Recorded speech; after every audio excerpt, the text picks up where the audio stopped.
this is cool, but this will sell the most. Hello. Today I am breaking down the reason why some colorways make it to some stores and why some others stay in the design room.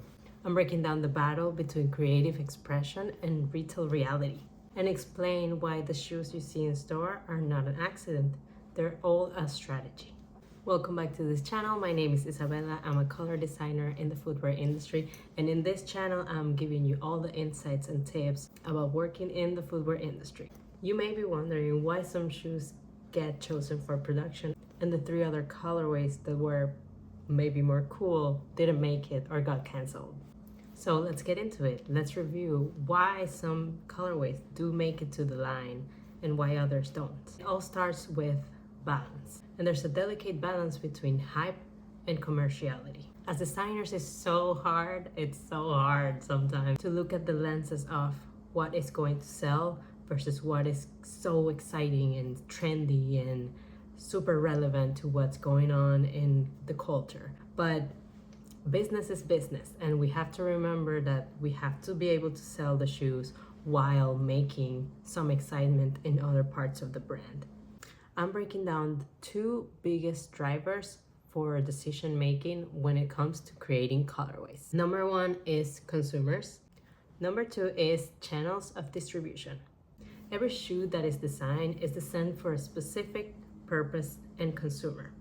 So if your consumer is someone that likes to be expressive, likes to be trendy, and maybe they're on the younger side, those are the people that might gravitate towards more trendy, fashion-forward colorways.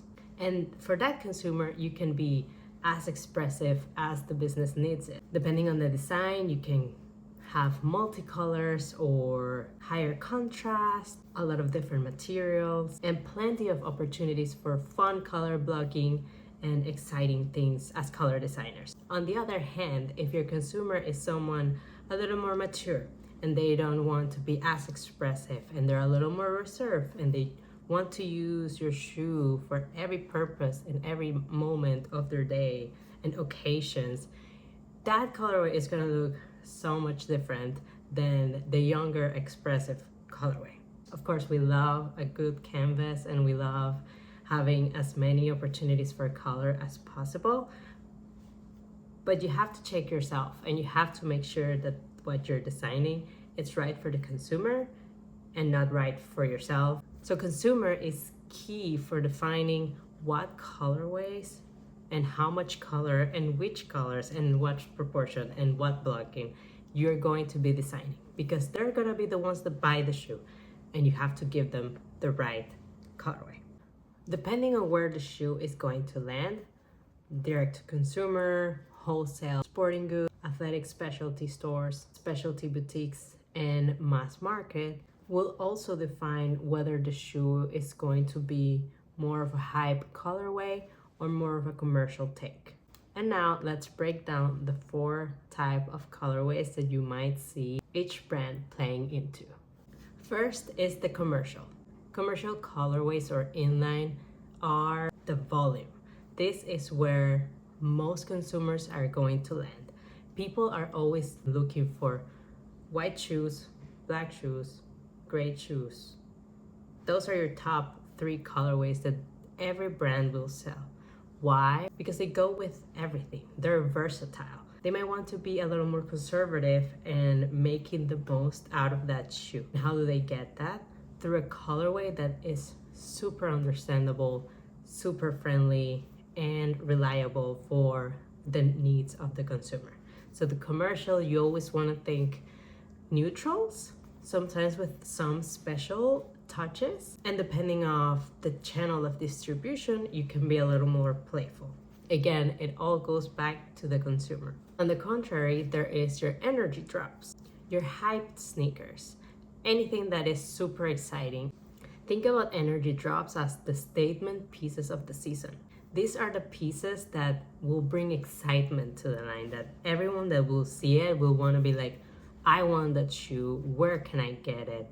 These are designed to make you walk by the store and stop and look at it and like drawing you into the store for you to get them, or maybe you don't get those. Maybe you get to the commercial ones, but they are kind of like the magnet for bringing people in because of how exciting they look. These drops are usually a shorter length on the floor, so they're maybe there for a 3-month, 6-month period, something that is going to turn over a little quicker than your commercial volume colorways, because those are more likely to be following a trend, and that might just be a quick in out color for the year. Next, let's talk about SMUs, special markups. These colorways may be a combination of an energy with commerciality, just depends on where it lands. SMUs are requested by specific channels of distributions. Think of a Foot Locker or a JD Sports or any type of retail that has its own consumer base, and they know what the consumer is looking for, and they might ask you for a specific type of colorway that you may not have on your line already. Ever seen some online stores, or even you go to the store and you can't find them anywhere else? This is the reason, because they're customized for that specific channel of distribution. This allows the brand and the retailer to have a win and win. They know what their consumer is going to buy, and the brand is expanding the reach. Then we have PEs, player editions. This is where some of the most fun colorways will happen. In the sneaker world, athletic footwear industry, we do a lot of player editions, and those are specific for the players, their team, their family members, anyone involved. A lot of times, designers will meet with the athletes to see what they like, to see what they're into, and see how they can bring their vision into the shoe in a very special way. These drops are super important because they're going to have a high visibility on court, and a lot of people are going to see them. So whether they find it in store later or not, the PEs are pulling people into the brand and trying to find something that relates to them.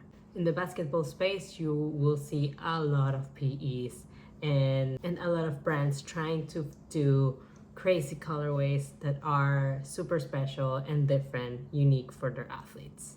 All of this type of colorways are extremely important for each brand. Without one, you don't get the other. Without the commercials, you don't get the hype. Without the hype, you don't get more people. Without PEs, you don't have brand visibility on athletes, on elite sports. And without SMUs, you don't get more reach. So next time you see a specific colorway in any store, think about it. Is it gonna be online? Is that my only chance to buy the shoe because it's an SMU? Is this an energy drop that is only gonna stay on the floor for 3 to 6 months? If it looks more commercial, you might be safe. You might find it later again. And if you see it on court, think about whether this shoe is gravitating you to check out the brand.